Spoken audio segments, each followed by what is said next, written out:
Buenos días, estimados estudiantes de grado séptimo. Para el día de hoy vamos a hablar un poquito más acerca de la revolución científica o del pensamiento científico surgidos en los siglos XVI y XVII. Quiero que tengan en cuenta que en la actualidad la ciencia y la tecnología ocupan un lugar que en las sociedades tradicionales lo ocupaban la religión y la tradición. Es decir, que va a ser muy importante para nosotros en la actualidad el desarrollo científico y tecnológico, ya que han sido fuente de verdad, progreso, certeza y conocimiento que se pueden palpar, ¿cierto? Por medio de los inventos que se usan en nuestra cotidianidad.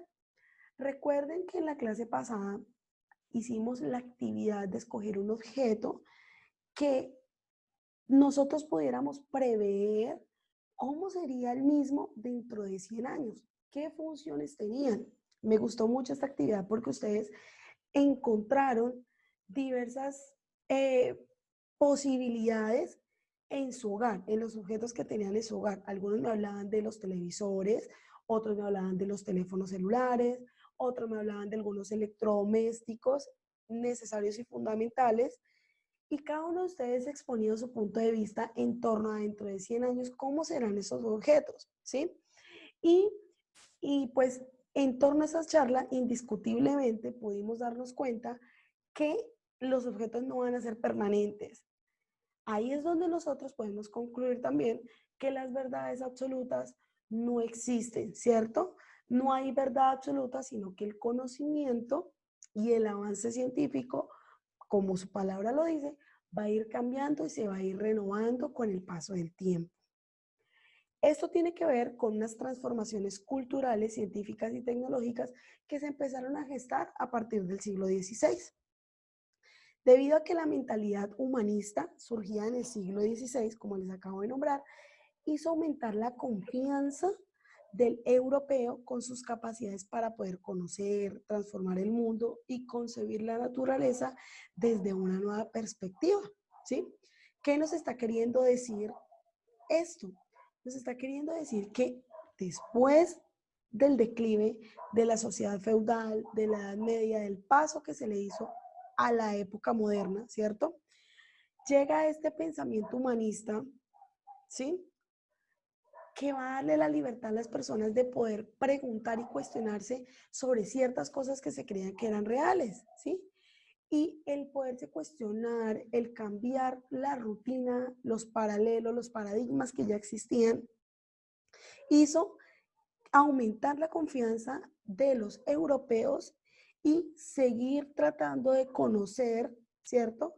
De transformar y de concebir la naturaleza desde un nuevo punto de vista.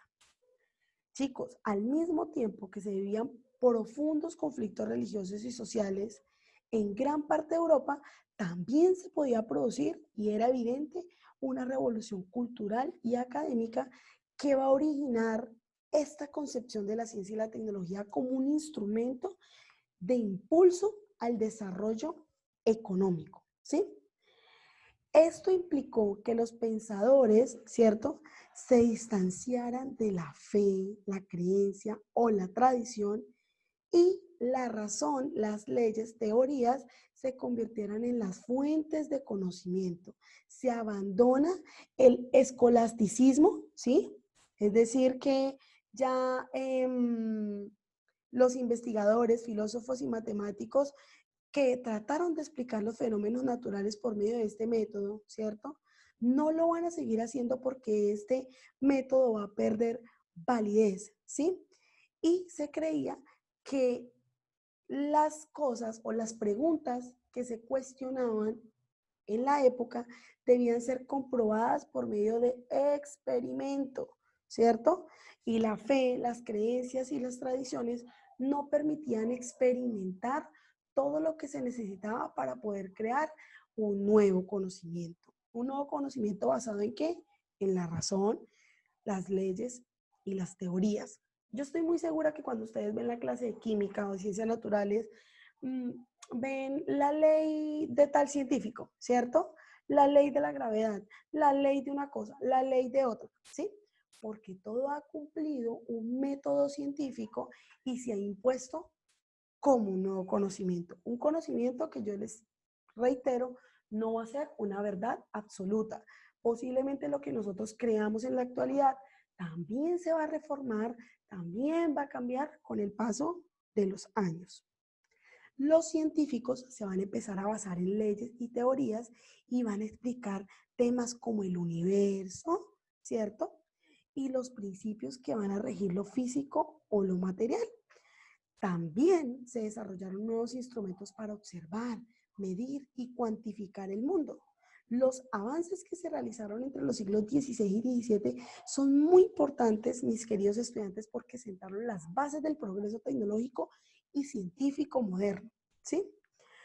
Podemos hablar de millones de inventos, ¿cierto?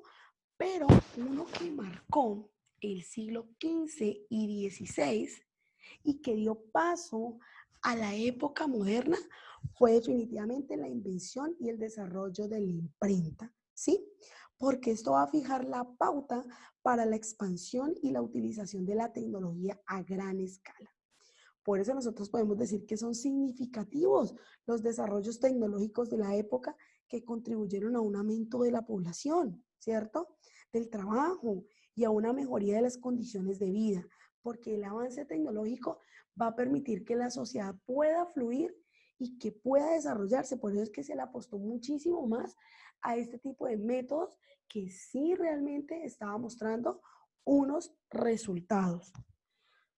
Muy bien, esto también se reflejaría en los trabajos de infraestructura, el mejoramiento de los equipos de navegación, la evolución del equipo agrícola y el desarrollo de obras tectónicas y ingeniería.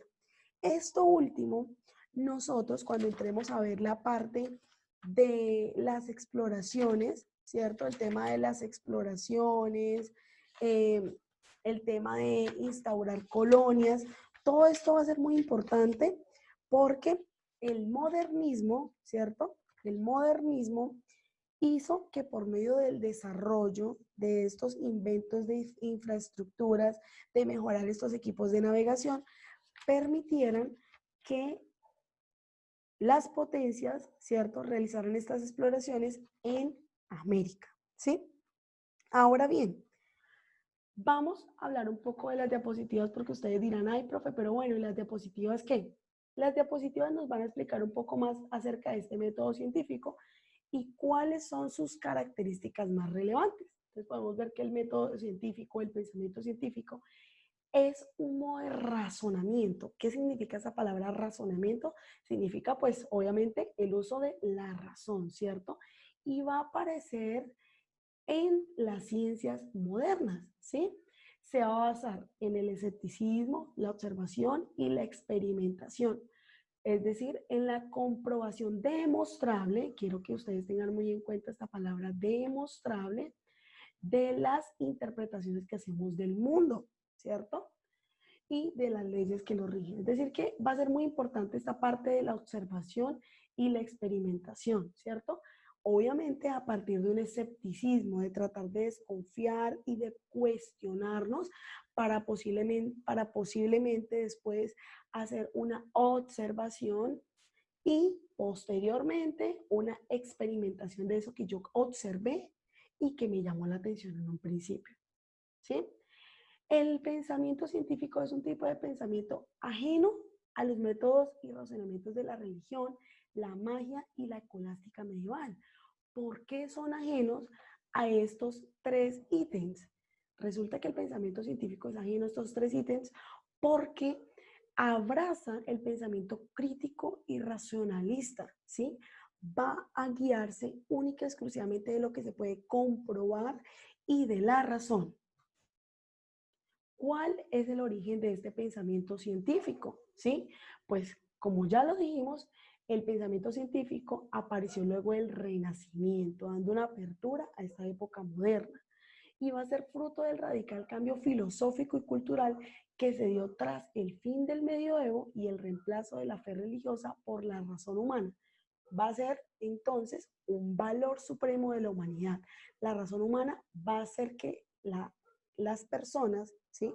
O pues nosotros nos diferenciemos de los animales porque somos los únicos capaces de razonar, ¿sí? ¿Cuáles son las características del pensamiento científico? La primera, objetividad y racionalidad. La segunda, demostrabilidad y verificabilidad. La tercera, sistematicidad y metodicidad. La cuarta, precisión y comunicabilidad. Más adelante vamos a hablar cuáles son estas 4 características, ¿cierto? Porque quiero que nos centremos en lo que les expliqué anteriormente. Quiero que nos centremos en la importancia de este surgimiento del pensamiento científico, en su concepto, hacer una comparación con la actualidad y sobre todo ver cuál era la diferencia, ¿sí?, entre la época moderna y el medioevo en cuanto a la necesidad de crear conocimiento y de cuestionar, ¿sí? Entonces, chicos, pues dejamos esta explicación hasta acá. Cualquier duda o inquietud, no olviden que la podemos socializar en nuestro encuentro virtual por plataforma Zoom, ¿sí? Vamos entonces a realizar la actividad de los científicos de la época moderna, unos hombres muy valerosos, importantes, que aportaron conocimiento a esta época moderna. Yo les había dicho anteriormente que imprimieron una imagen de Miguel Servet, Johannes Kepler, Andrés Besalio, René Descartes, Francis Bacon, Isaac Newton, ¿cierto? Cada uno de ellos va a aportar a la época moderna. Vamos a descubrir quién elaboró, ¿cierto?